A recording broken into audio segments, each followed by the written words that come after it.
Good afternoon, everybody, and welcome to today's webinar. My name is Cheryl Jennison DeProza, and I'm joined by Chris Lyons. And today we're going to be talking about advanced frequency coordination techniques using our Wireless Workbench 6.12. That's the new version that's coming out.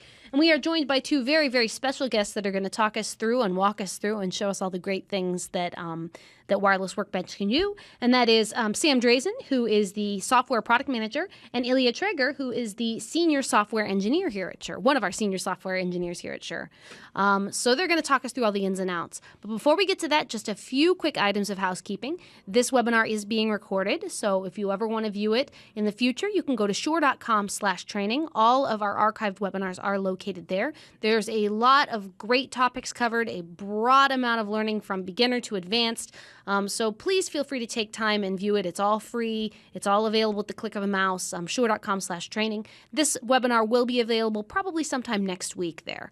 And then the second item is that if you have any questions, please feel free to type those in the upper right-hand corner of your screen in the question pane. If you don't see that question pane, just look for a little toolbar with an orange box that has a white arrow on it. Click on that white arrow. That will maximize it and give you access to the question pane. We will answer questions at the end of the session, so please enter in your questions, but be patient. We will get to as many of those as we can at the end.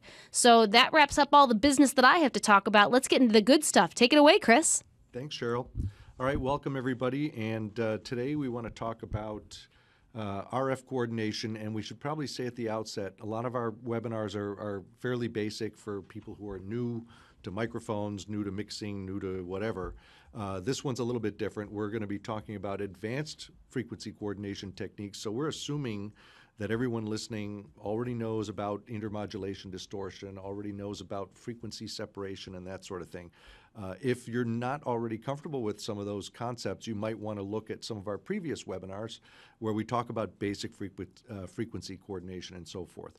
But today, Sam and Ilya are here to talk about some new features of Wireless Workbench and how they are really useful for frequency coordinators who have to really push the boundaries a little bit. So, Sam, tell us what are we going to talk about today?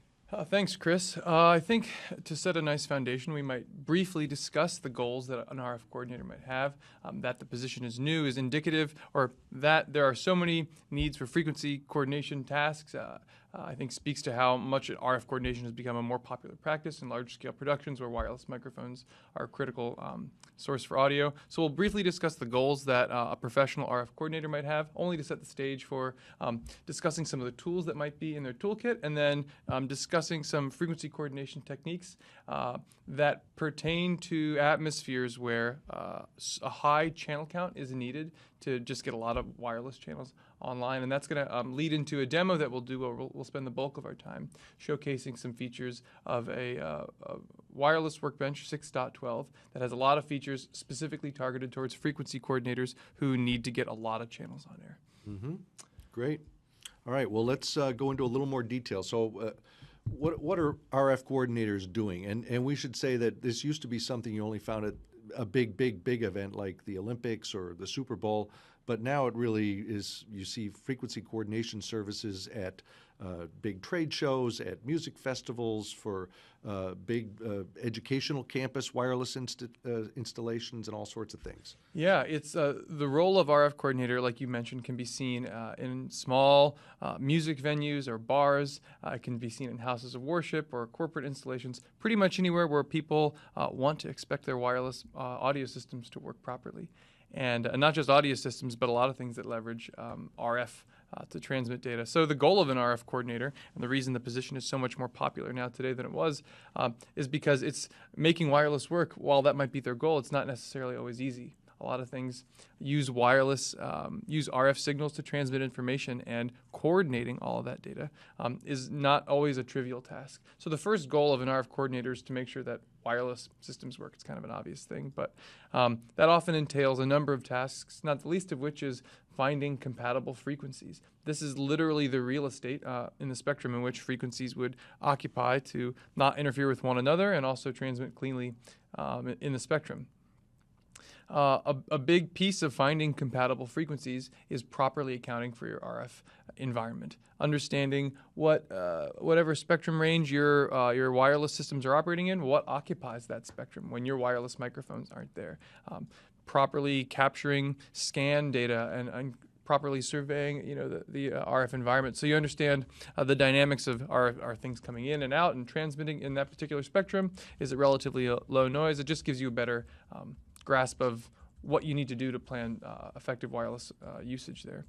And then like any audio professional or any professional of a technical sort, things don't always go properly. There are issues with wireless systems. The RF coordinator's job is to not only have backup frequencies coordinated for their systems, but also just have fail-safes in place so that if something goes wrong with their wireless systems, they've got a plan in place to recover and make sure that they can get the systems back online.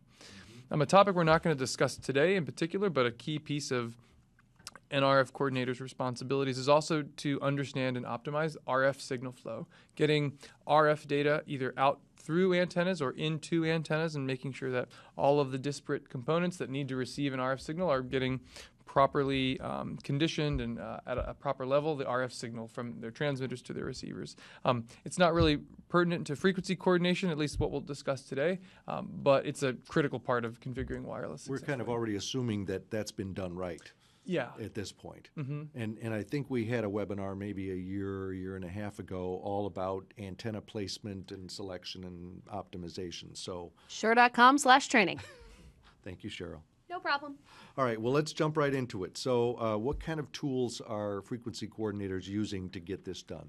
A basic arsenal of tools might include something like a scanner or a real-time analyzer, something to listen to the spectrum and to give a visual indication of what things are transmitting, what things are operating in the spectral range where your wireless systems might be. We also see more and more frequency coordination software being a part of a coordinator's toolkit, software that can take into consideration a number of different factors like the systems that you might be using, the bandwidth that they can tune to, relatively how much personal space they might need in the spectrum, and then some other attributes that let a series of calculations be performed to find an optimal combination of frequencies for all those systems, such that they don't interfere with one another. And so Wireless Workbench is a key example of that we'll get through in just a minute.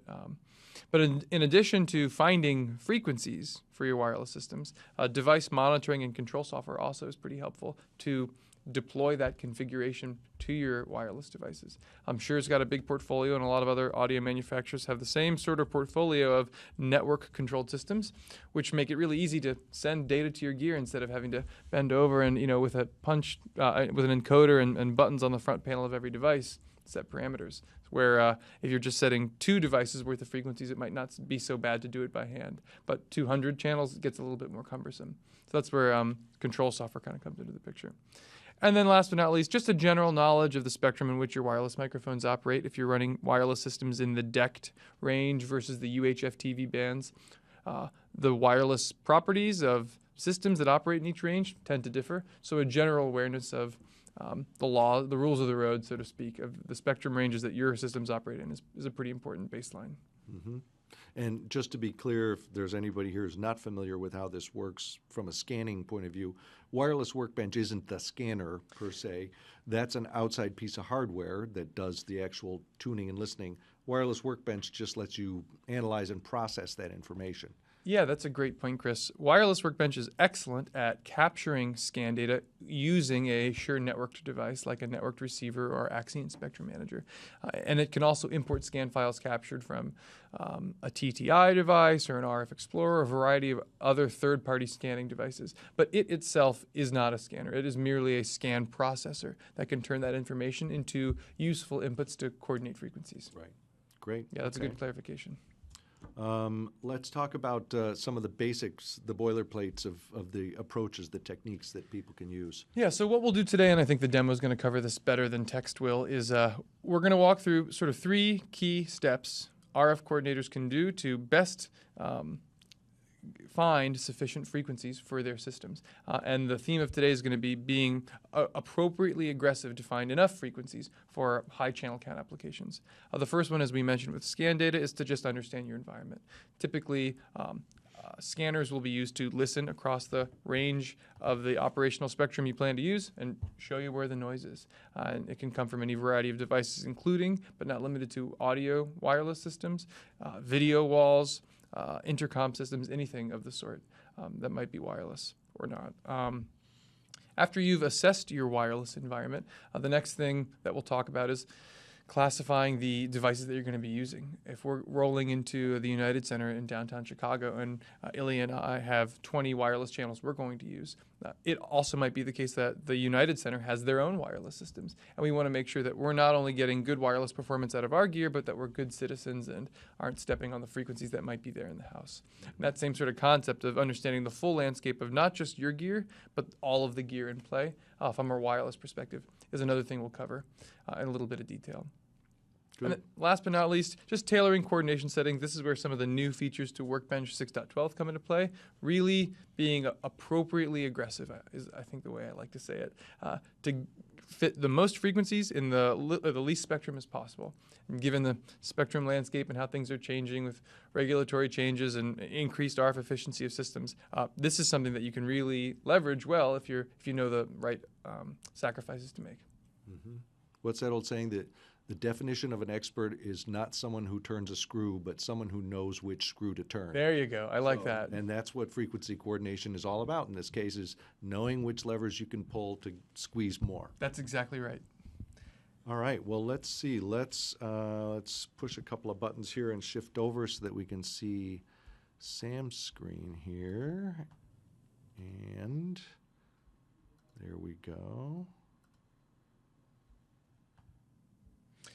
So what we're going to do today, I'll just give a quick 1-minute background, is we're going to give a shallow dive through Wireless Workbench 6.12. I just want to come right out and say 6.12 is not available yet. It will be available very soon, in the summer of 2016. In fact, we're looking about in the next couple of weeks.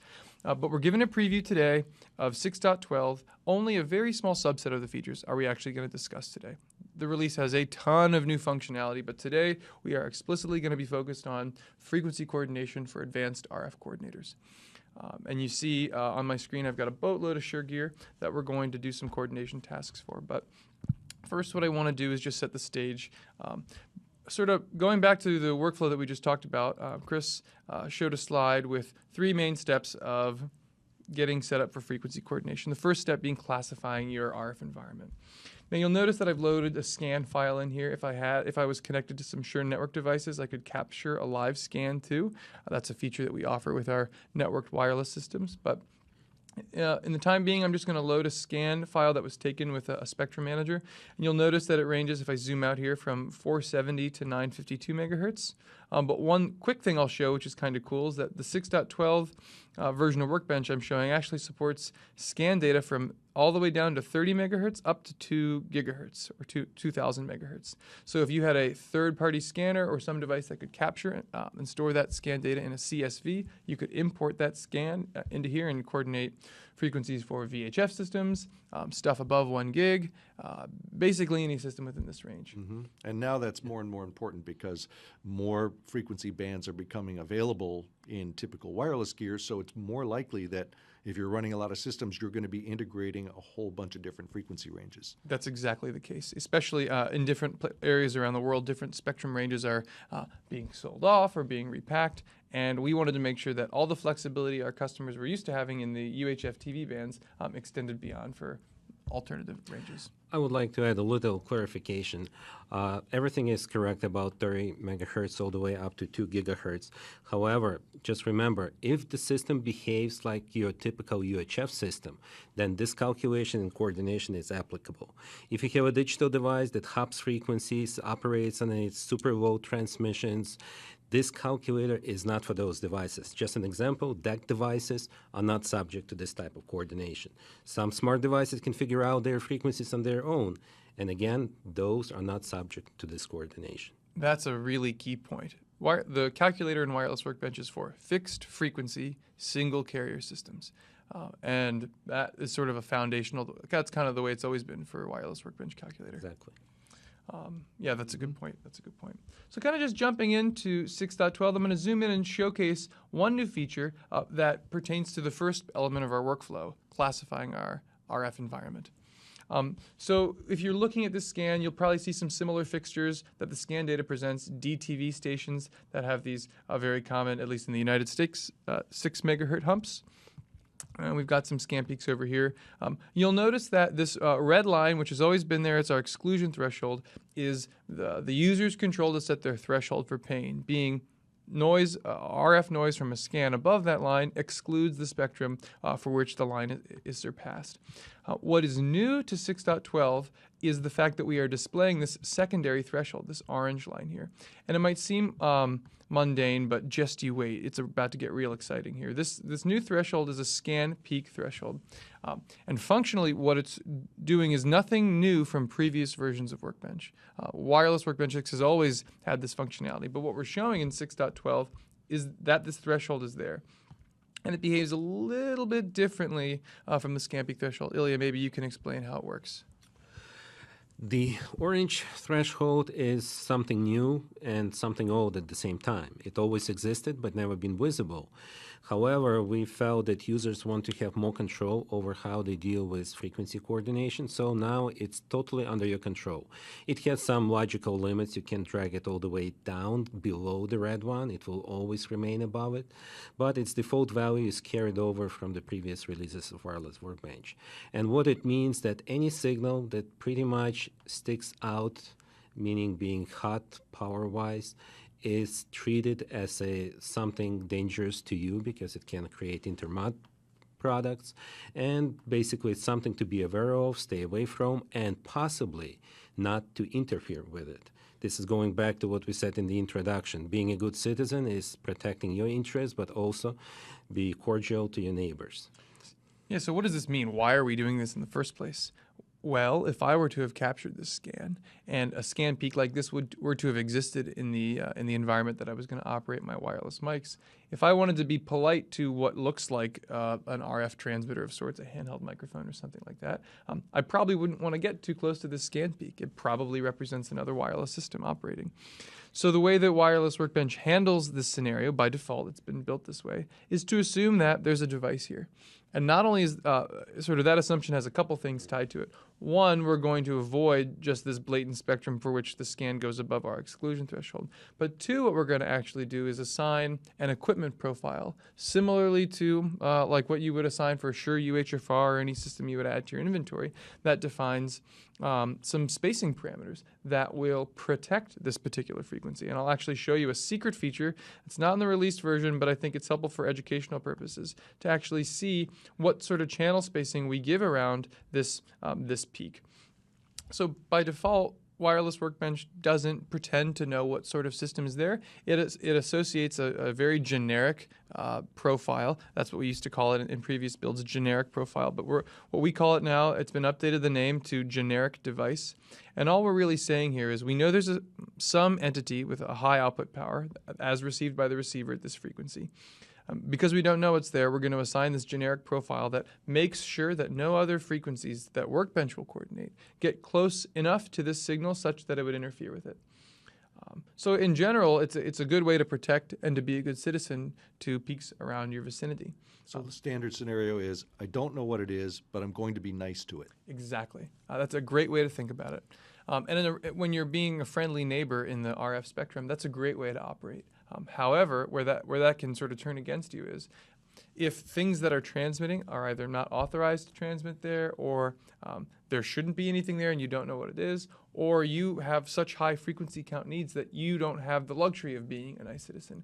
That's where having this generic device profile associated with scan peaks can slowly start to eat up more and more of the available spectrum that you might have used otherwise. If you start being nice to all of these rogue signals, pretty soon there's no room for your signals. That's exactly right. Now, some signals are pretty cut and dry. This looks like a wireless microphone here on our screen, but if I zoom out, you'll see that it's not hard for other things, like the leading edge of a DTV station, to trigger that scan peak threshold as well. Now, you saw, I'll turn this thing on again, you saw what wide berth is given to scan peaks. You know, it's an 800 kilohertz channel spacing. Actually, in our equipment profiles dialog, which all of the profiles that Wireless Workbench uses, they're defined in this dialog. You can see that 800 kilohertz on either side of a generic device is given, which is a pretty wide berth, meaning no other carriers can get anywhere within 800 kilohertz of that carrier. Now, that's kind of a heavy-handed thing, especially for a DTV leading peak where we know that's not going to behave the same way. It might not cause intermod. products, or It's not real subject to being interfered with by us either. yeah, we're the ones who need to worry about that, not Right. the other way around. So what we've done in 6.12 is not only show that we've been coordinating these scan peaks, but give the user flexibility to change them quickly. And we've added a couple different profiles by default that are available that better let the user better classify what those things might be. And they're all available in a right-click menu if you right-click over this rhombus. And this rhombus is a new symbol to Workbench 6.12. All it's signifying is that this is a detected scan peak. Now, there's a little bit of nuance to what those how you can classify one of these scan peaks. You can call it a generic device, which is basically a profile that has a channel spacing, meaning that the frequencies that we coordinate will be respectful of a channel spacing that's associated with this generic device. And then within that, there's sort of two flavors. There's an IMD flavor and a no IMD flavor. And all this means, if I were to change it to no IMD, you'll notice that the rhombus goes hollow. And this is just a way for us to symbolize that this particular peak, while we want to avoid getting too close to its channel-to-channel spacing, we're not assuming that it's going to generate further intermod products with other systems that could generate intermod products. So this might be a way we'd want to avoid it. Or if I don't really want to give this thing a channel spacing protection, I just want to avoid the frequency dead on, I can use the generic exclusion profiles, which have no spacing. As you can see, the channel-to-channel skirt goes away, but the dead on frequency will be avoided as well. So the order of those profiles that you saw right about now, it's from most conservative down to the least conservative. At least I'm talking about the upper 4 options. And the 5th option is something totally different, but general rule of thumb, if you want to be conservative and protect the channel, you go with the first one. If it's totally something you can ignore and still operate, you can go all the way down to generic exclusion, no IMD. Just some other flavors. So taking a step back, we are showing you tools that help you best classify peaks in the spectrum. And this is valuable just to make sure you're taking the right considerations with a noisy RF environment. But there might be cases where all of this is too conservative. You need so many frequencies that you want to make a blanket statement about how scan peaks are assessed in the spectrum. And so for that, what we've added is a preference to say, by default, what do you want Wireless Workbench to classify these scan peaks as? And so as you see, we've got the most conservative one selected, which is functionally equivalent to what our current Wireless Workbench does now and has always done since its launch. But what we've added is the ability to let the user either turn this feature off wholesale, pick one of these 4 profiles, all of the spacings for which you can see in the equipment profiles dialog, or for that matter, choose your own.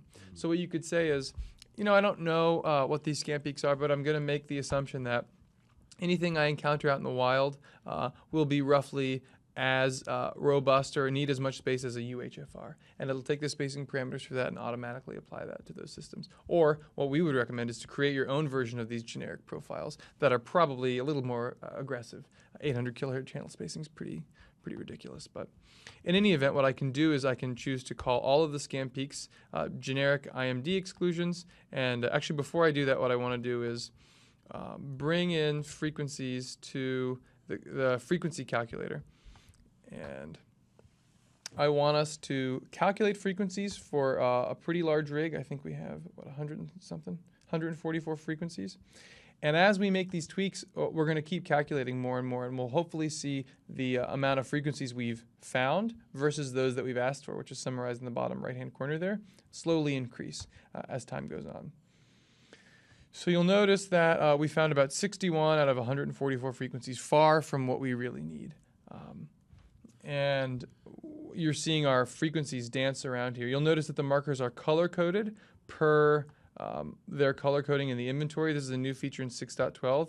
I just went by system, by band, so each color is either UHFR, PSM 1000, and then probably a different band. Just a little bonus feature there. So I'm going to stop this and show you what happens if we take all of our scan peaks and instead of treating them as generic device IMD, let's treat them as generic exclusion IMD, which says that we're going to get rid of that 800 kilohertz channel spacing on either side of those carriers and see how many more frequencies we have if we're not taking into consideration those channel spacings. So we found a couple more, but still, the spectrum hasn't completely opened up yet. And now that I'm looking closer, I realize that all of these leading TV edges are still scan peaks that we're considering, which might be an unnecessary assumption for us to take. So In most cases, we would just consider, well, that's part of the TV signal. I'm already avoiding that, so unless the peak is abnormally large, I probably don't need to really consider it as a peak, right? You're totally right. And you could do that a couple ways. You could raise the threshold if you wanted to be less sensitive to noise, or what a more sort of surgical way to do it would be just to ignore or to delete all of the exclusions that all of the peaks that were detected that correspond to TV stations. And actually, I'm going to hide markers just so it's a little bit easier to see what we're working with here. So just by right-clicking and ignoring all the peaks that are obviously a part of the leading edge of a DTV station, we'll open up a little bit more spectrum and reduce the intermod products enough such that we should be able to find more frequencies.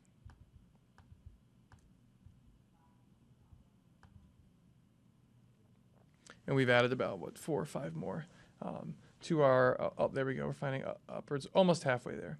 So you'll notice, or if you've used Wireless Workbench in the past, you might have gotten to the stage where you found some frequencies, but not anywhere close to what you actually need to find.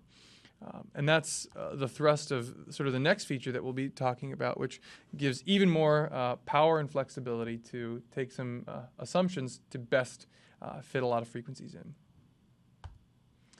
So we're talking a lot about intermods. Intermods being the resonance of multiple frequencies such that they create these mathematically predictable subcarriers that can interfere with other wireless carriers you might want to coordinate. The best view to really see how these values, what these values are and how they might interact with is in our equipment profiles dialog. Per system, this table shows you what the calculator considers the channel spacing for a given system and then the IMD spacings from 2-tone third order all the way down to 3-tone third order. And these profiles, the ones that we provide are non-editable, but you can create custom ones too that define third-party systems or are more aggressive for Shure systems as well. Now these are fixed, as I said, for third party or for the ones that we provide in our database. But sometimes, if I'm calculating frequencies for all these UHFR systems, I need to find 24 frequencies for each one of these bands, and Workbench isn't finding them for me. We've added this compatibility tab to the right sidebar of the calculator, and what it shows us when we select a frequency header. Just by the way, to be 100% clear of what I'm showing here. If I expand all this, you'll see each one of these headers corresponds to a list of frequencies that I'm calculating. You see we haven't found everything yet. And all I'm doing to get a better view top down from everything is collapsing that so we can see. I just wanted to call that out. So you'll see when I select any one of these groups of frequencies, we get a summary of the compatibility preferences that are currently being used in the calculator for this group of frequencies. We've got this standard compatibility profile, which is one of 3 settings Shure provides to say, how much personal space do you need? A lot of personal space, which is like robust, that would give you a high quality frequency or a very compatible frequency, versus more frequencies, which is more aggressive. Less personal space, more quantity of frequencies. Sometimes it's easy to think of this personal space as the seats on the airplane. In the first class, you get wider seats, more space, more legroom, and obviously in the rest of the plane, you get less. So we got 3 types of seats for the wireless workbench, and for bus is the best, of course. That's a great analogy, a really good way to describe it. And beyond that, when you select a compatibility profile, what we're now showing down below are the channel to intermod spacings that we just saw in the equipment profiles dialog. The difference being, though, that now we're providing users the flexibility of temporarily disabling intermod spacings for certain systems. And I'll show you what the impact of that is right now. So what a user might typically do in Workbench today is use the more frequency spacing. And by doing that, you can see the IMD spacings corresponding to PSM 1000 and the G10 range update channeled to 3-tone third order drops off. But if I go to, let's see, UHFR, each one of these has a 50 kilohertz 3-tone third order spacing. What I can do is ignore that such that it's 0. So by unchecking this checkbox, what I'm doing for all my UHFRs is saying that when I synthesize frequencies, I'm assuming that three-tone third-order intermods are not going to be generated, and I'm not worried about being susceptible to other three-tone third-order intermods. And you'll notice from 71 frequencies, just that brief change has a little bit of an impact. I think what might be just as impactful too is if we were to reduce the channel spacing to 175 kilohertz as well. We're squeaking out a couple more, not so many. I think these PSM systems in the same band are what's taking up a lot of space here. So like any frequency coordination exercise, it's a lot of massaging and trying to understand the right sacrifices that you can make. And I think having a clear understanding of the physics of why intermod products are created are key to knowing what intermod products you can turn off.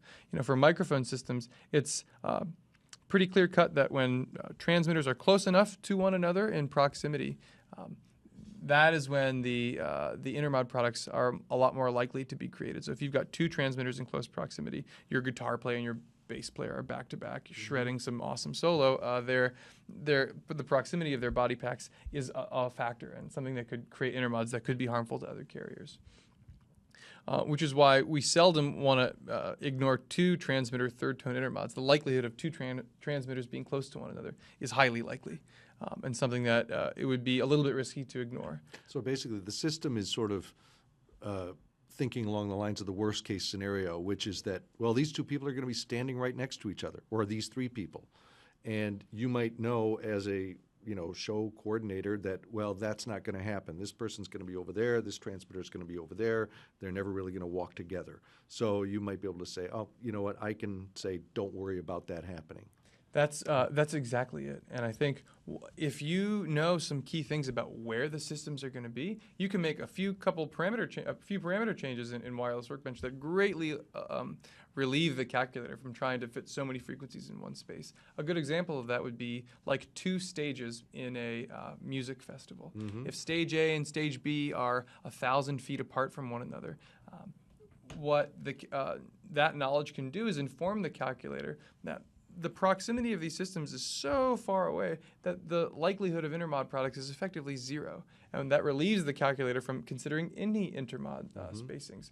We have a feature called zones, which we use for that. And the way that you set that up, let's assume that, let's say our PSM 1000 J8s and our URG1s are both operating in that stage B, or zone 2, the secondary zone. What I can do is I can move them to zone 2. And you see zones, I already got some L3 holdouts here. Let me just remove these guys. The zones are represented in tabs in this interface. And each zone represents effectively a disparate geographic location. I don't know if we have a hardcore requirement on how far geographic locations mean. There is no such number that we would like to give you, and it's totally left to your expertise and experience. But generally, the thing to consider is, are your system far enough that the intermod products from one installation or venue wouldn't get all the way across whatever distance into another one? And knowing that intermods are lower than your main power, it's pretty much a call on the spot, and generally you can think how far your transmitter transmits and cut it by far at half or 4 times, and then you decide whether the other spot is called the zone. So we're definitely not talking about 2 adjacent meeting rooms at a hotel, but maybe 2 stages at a festival, or 2 venues at a theme park or something. Those might be completely different zones. Exactly like that.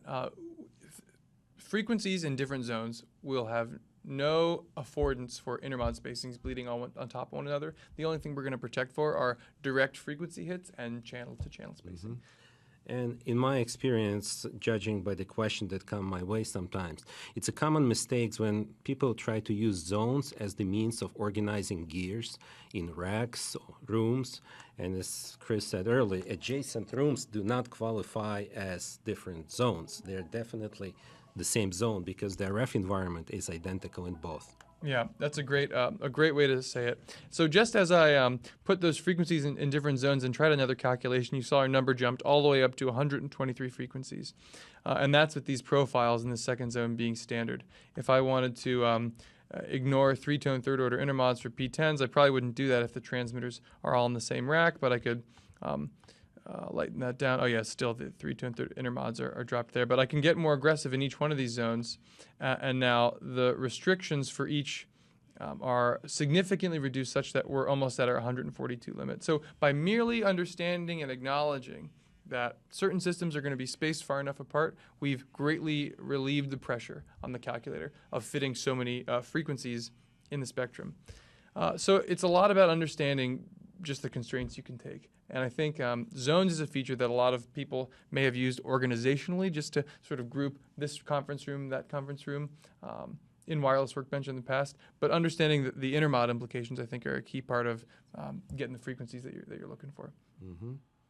Now, is there a feature in the new version of Wireless Workbench where I can click on something and it'll send a note to the producer of the show saying, I really think you're being unreasonable here. You're asking for too much. You know, that's a feature, Chris, we're going to have to push off, I think, until a further release. But 6.13. So one other point I just want to make about this intermod turning on and off business is that it is a feature that is potentially very dangerous. You know, if you're ignoring 2-tone third-order intermods for systems in the same zone and you've got transmitters right on top of one another, you're setting yourself up for chaos there.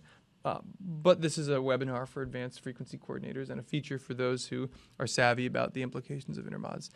So us including this in Wireless Workbench, I think, really is a testament to us, our desire to better serve that elite tier of coordinators who knows what they're doing and, as you mentioned, knows the right screws to turn in order to find, hey, look at that, 142, to find the solution that we're looking for. There we go. Yeah. So this is, at a high level, we showed how you can ignore certain intermod products for certain systems and how the use of zones can sort of take that functionality to a higher level so long as you understand geographically how your gear might be dispersed. Mm-hmm. And also managing the different types of peaks that you have and figuring out how you want to treat those peaks is interesting too. Yeah, the only other feature that I would call out as a part of 6.12 with regards to frequency coordination is one for coordination order. Doesn't seem like too fantastic of a topic, but it is quite a flexible thing if you know how to use it. The coordination order is the term we use to refer to which frequency requests are fulfilled by the calculator and in which order. So if you had two types of systems, one type of system that only had maybe two possible frequencies it could tune to, a PSM system from the 90s or something like that, and then a wireless microphone system more contemporary, maybe that could tune to several thousand frequencies. You would want to find frequencies first for the systems that have the least flexibility. Mm-hmm. We refer to this as a coordination order determined by agility, and it is the default coordination order that Wireless Workbench has always used. To feed the pickiest eaters first, I guess, is a good way to think about it. But a feature that we've introduced in 6.12 gives users a little bit more flexibility in an ad hoc sort of way to customize the order in which frequencies are found. So just in this view right here, if I knew that my money talent was using the UHFR H4 frequencies, I could just drag that group of frequencies up to the very top, and what that would do would fulfill those frequency requests first, deprioritizing everything else afterwards. Doesn't mean that I'm not going to find everything I'm asking for. It just determines the order in which frequencies are fulfilled. Does that work just for an entire band grouping like that, or can I do that on an individual unit basis? It's a great question. At the present, we can only organize groups of frequencies at a time, and that's just because of the way that the calculator is architected. Although if you did want to get more customized with the way that you order groups of frequencies, you could utilize a feature called inclusion groups, which has a special sort of customized bin. You can put certain frequencies one by one channel in an inclusion group, and then that becomes a separate bin that you could organize. There's actually a wonderful set of tutorial videos that the golden voice Chris Lyons himself has even talked us through. I knew that sounded familiar. Yeah, that you could check out, and that's on our forum and I believe on the webinar page as well. A little technical detail that you may find useful later would be this. As you saw, you can change the coordination order right there in the coordination space. However, just remember that that order will be maintained for as long as this session of Wireless Workbench is going. Once you quit Wireless Workbench without saving any files, you load things back into the same fashion, and this change will be gone.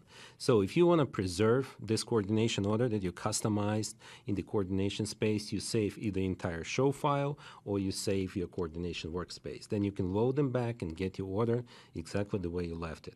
Otherwise, the default order that Sam is currently showing you will take precedence. And if you, in your experimentation, found a coordination order you thought that's the way I want to do things from now on, or I want this to be persistent, you could just change the preferences to reflect that order. And then from there forward, that would be the default coordination order. So it's a highly flexible thing. 6.12 merely adds an ad hoc, just-in-time adjustment capability for the user right in the coordination workspace. Okay, interesting. So that's just a quick recap. We talked about more accuracy and fidelity in classifying scan peaks with a shortcut menu to use one of 4 of these default profiles that we've created, as well as associating custom profiles with scan peaks, and a preference to, by default, categorize scan peaks above a certain threshold to certain devices. To certain scan peaks, rather. We've also talked about the threshold that's now adjustable, which is new to let users have more or less sensitivity to signals that are hotter in the spectrum. We discussed ignoring intermods for certain groups of frequencies in the coordination workspace and how that has a connection to where your systems might be and how close they might be. And then we also briefly discussed how that's related to zones and when you might want to use zones a little bit. We finished up with a coordination order customization that can be done just by drag and drop in the interface. So those are 3 kind of big feature clusters that 6.12 will have to better enable frequency coordinators to get more frequencies. Great. Cheryl, what about some questions? Have we got some questions that we want to answer? We do have some questions. Let's start here at the top. I scan with my UR4D Plus. Is there a way for me to save those scans for a later use? It's a great question. Yes, there absolutely is. So I'm actually not connected to any network devices right now, but what you can see on the left-hand side here in the frequency coordination view is basically this scan management panel, and each one of these bins is a bin in which I can manage scans differently. So right now, I've loaded a scan file. You can tell because it's in the scan files bin. If I were connected to networked gear, as you probably did with your UHFR, you'd click the gear, you'd find the device that you wanted to scan with, you'd check it and start scanning. And when that scan was done, you can actually right-click on the scan, or as I'm doing here in the scan file, and actually save it as a scan file. So it will prompt you to enter a name, and you could save it as a file, which could then later be recalled by doing something like this. If you click on the folder icon, I can pick here's my wonderful file structure. So I just loaded a secondary scan. Here it is right here. But once you'd save that scan, having taken it from your live device, you could then open it later with this guy here. Great.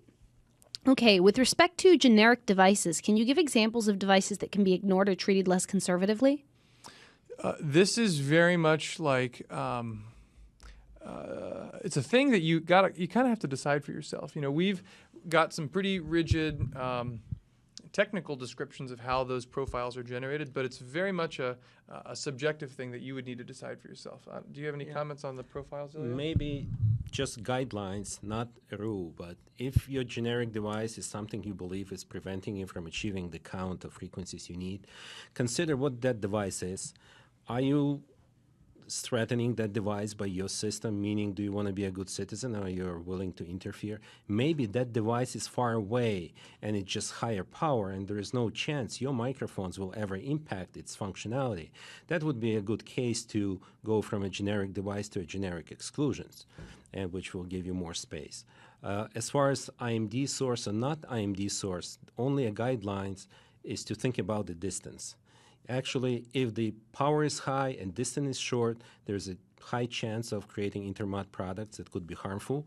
If the distance is great and the power is less, or that would be the key to probably say this device is not an IMD source, which gives you even more spectrum back. But those are just guidelines, and it's subject to a lot of experiments and pretty much an experience. Yeah, and I think just to add to what Ilya mentioned, as a basic rule of thumb, if you want to be a good citizen and not put frequencies too close to any peaks that you scan and detect in the spectrum, use a generic device profile. If you need to be more aggressive, the generic exclusion profiles might step on or potentially interfere with those scan peaks, whatever they might be. But the more aggressive you can be, the more frequencies you're going to find. So it's really a subjective call to make given the circumstances. The only go-through I would actually state would be you want to achieve maximum count of frequencies with the minimum number of through relaxations. Since our wireless workbench starts by default by being conservative and giving the greatest protection you can get, every time you relax a certain rule, you potentially increase the risk of interference. So using the broad steps like lowering your compatibility level from standard to more frequency could endanger functionality. So if you can take smaller step and doing it system by system and still achieve your count, that would be a better scenario than just achieving the number while sacrificing the quality. It's just a good example of how Wireless Workbench might be different in its default configuration from some other coordination software. We take a conservative approach. We want to make sure that any coordination that you get out of our software by default is going to work, and it's going to work well. And there are different frequency coordination applications out there that take a different approach. They are in a more aggressive configuration by default. So the hope is for some of these features that we've added to 6.12 to give savvy users the latitude to be able to get into that aggressive configuration to find those high-frequency channel counts, though the default configuration is still just as conservative as it always has been. And that's just to protect people who either aren't as savvy or have the luxury of clean enough spectrum that they can find clean frequencies. Great. How do you determine the appropriate threshold for a scan peak detection? Another great question with a desperately subjective answer. It really depends. The adjusting these thresholds, I think we kind of view them as like Hail Mary sort of. They're things you can do and they're reasonable to do in certain circumstances. But for us, I think from a practical standpoint, when we experiment, it's the last lever I would think to pull. Yeah, it's not a frequent lever you would use on regular basis. But generally, it's really about knowing your RF equipment down to fine details. That threshold basically tells that if you put a 60 dBm energy into your receiver, and actually you put two frequencies, 60 dBm, close enough to the receiver, your receiver may actually see not only those two frequencies, but also an intermod products. So it's a function of your receiver, it's a function of your transmitter, and it's really a hard thing to assess or give a clear guideline. I mean, yeah, speaking practically, just looking at the screen right now, I've got TV channel 40 is basically excluded predominantly because of the DTV bump that the scan has caught. I could raise my exclusion threshold such that most of that spectrum is clean. But exactly as Ilya mentioned, I would only do that if I felt confident that whatever wireless system could be parked on top of that DTV station could sustain transmitting on top of it. Not that Shure would recommend doing that, but just speaking practically, that's what you're going to go up against. A DTV station that, by the perspective of the receiver, is being picked up at, let me use my snap cursor to plot here, roughly negative 77 dBm. So it's a thing you got to judge for yourself, but push come to shove, a lot of coordinators will by all means increase that threshold. And the same with the scan peak threshold, I imagine, in the future as well, just because they've got the receive strength at the receivers and their transmit power is appropriately set such that the signal flow is strong enough they can weather through some potentially high noise environments like this. Great. Can you save the exclusion activity settings without them getting wiped out on the next update scan? Can you save the exclusion settings without them getting blown away on the next? Yeah. So actually, yes. There is maybe not a straightforward way, but definitely there is a way. Under the first tab, we have additional exclusions table. Right here, you're looking at it. So every time the scan is processed, the data is populated into this table. As you can see, the 5th column that says source, it says detected. If you want to make it frequency that doesn't get wiped out on the next scan load, you make it that frequency as your frequency. So you double click on detected and we can't change it. I think if you were to modify the profile or make it something that it was user specified, it gains this new status called user defined. You make it a user defined. So user defined will be preserved next time you reprocess scan data. There is an interesting relationship between the way that this table gets populated and the way that you would manipulate some of the preferences that we said before. And I think this is a great question because users who are often tweaking these thresholds would find that that this data, these exclusions, are all shifting, constantly shifting, right? In case it's not clear to everyone, the data that we see in this table here is exactly the same data, equivalent data, to basically these these blue heavenly bars coming forth from the scan data and scan peaks. This is just a tabular interpretation of the exclusions generated from scan data. And so what the question submitted was well, if I like this data or if I want to preserve this, how do I make it not change if I'm tweaking other things? Another potential workflow might be to export the scan exclusions as they are in a particular state to a file, just so that there's a known snapshot of exclusions in a state. And then if for whatever reason they change, you can always clear everything out and load it. But the reason that they change, and I think I understand that it can be frustrating, and there's probably some enhancements we can make to make it less frustrating, but just so that you know why it's working that way. The sort of main workflow through loading scan data and having exclusions generated is tied up in this functionality of automatically detecting exclusions and scan peaks above thresholds in the coordination plot. It's this thought that I can load scan data and right off the bat, in no time flat, Workbench gets a really good vibe of the spectrum and can make some pretty quick assumptions accurately, or hopefully accurately, about what's in the spectrum and where is a good place to put frequencies. So if you didn't want that behavior to automatically occur because you're making changes and you don't want all your scan data to be blown away, you could disable this feature. And then in exclusions, if I wanted to clear everything, I'll clear everything here. And then let's say I wanted to very particularly set up my exclusion thresholds in a way that I thought was appropriate. You'll notice all the blue bars went away. What I could do now is in this dialog, I could manually say whatever the scan data is in its current configuration, both scans and thresholds. If I check scan data now, what it does is it takes all that data in a static snapshot, but it won't be changing every time I move a threshold because that automatic preference that I just unchecked is now disabled. So now you'll notice all my scan peaks are there, but if I move this stuff around, you'll notice that the exclusions don't update, the scan peaks don't change, everything is a static snapshot. So that might be a good workflow for people who want to crystallize their exclusions for a particular point in time. That's a great question. Great. Can different mics within the same band be assigned to different zones? Yes. So we're in a two-zone scenario here. I've got UHFR H4. If I wanted to, I could have something in my inventory and pull UHFR H4 into this zone as well. I could just add a fictitious frequency. Sure. Man, we make a lot of devices. Where is that guy? Where is it? Oh, there he goes. UHFR H4, and I would just make sure to add them to zone 2, and I could add primary frequencies, I could add backup frequencies, I could add whatever I want. This is a new little quick frequency addition form that's new to 612 as well. I believe that's what the question was, right, Cheryl? Can Yes. frequencies of the same type and band be in different zones? So you don't have to say all my H4s are in zone 1, all my J5s are in zone 2. That's Okay. correct. Great. Oh, here's a question for me. Will this webinar be available to watch again?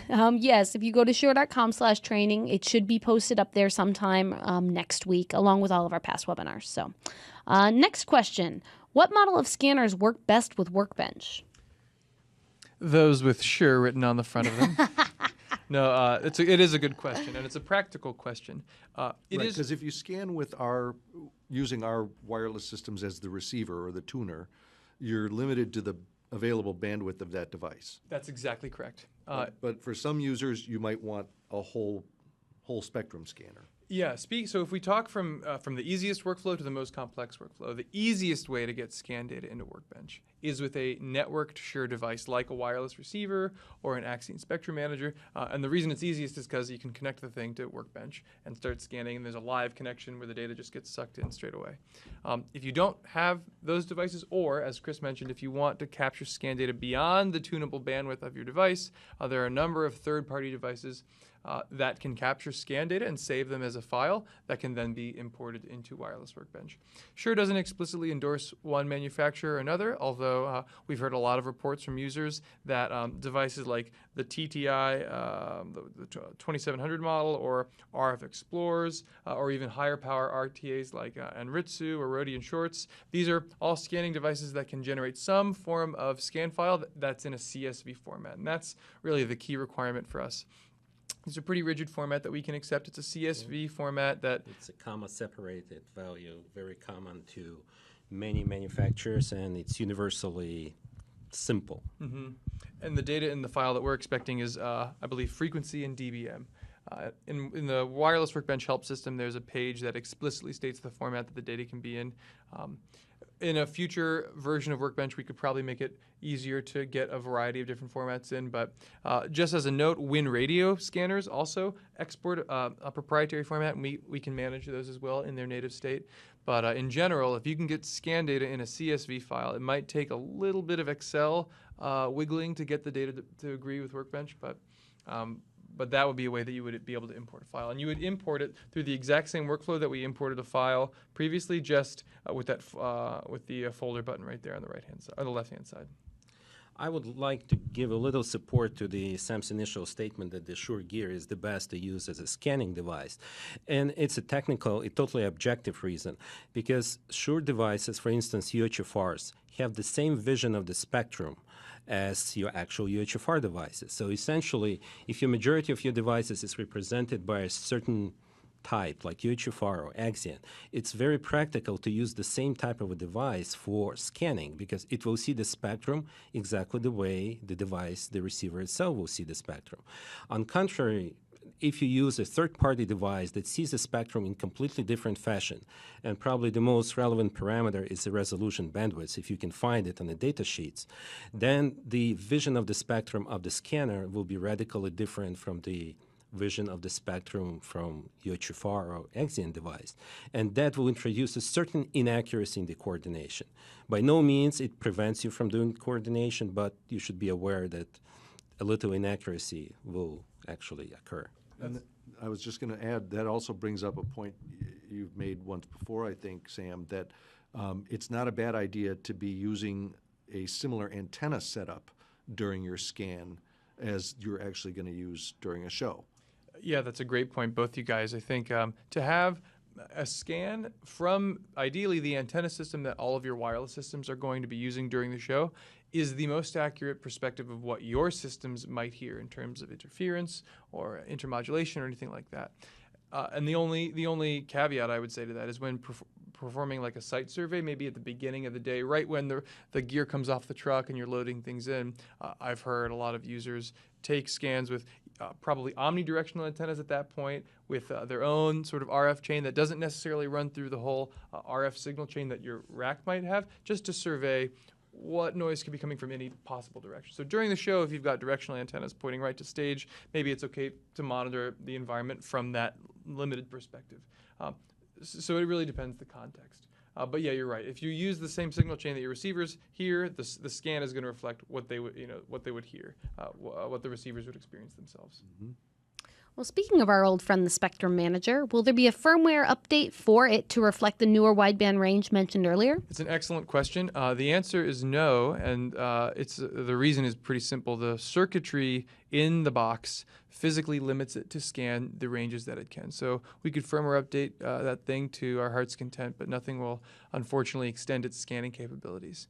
That being said, the Spectrum Manager does support keeping track of frequencies in a CFL or a compatible frequency list that go beyond its capability to monitor and to listen to, and any interface that shows you frequencies that the Spectrum Manager is keeping tabs on will indicate that it knows about that frequency, it just can't tune in to listen to it.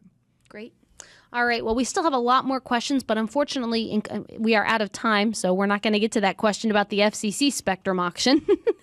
Well, I can give the short answer is that it's still going on. Exactly. It's not done. We're planning to have some kind of a webinar about that probably October or November when we have actual data. Once we know what we can say, we will say it then, we promise you. But in the meantime, that wraps up for today. We wanted to thank you so much for joining us. We hope you learned a little bit, and we hope to see you next time.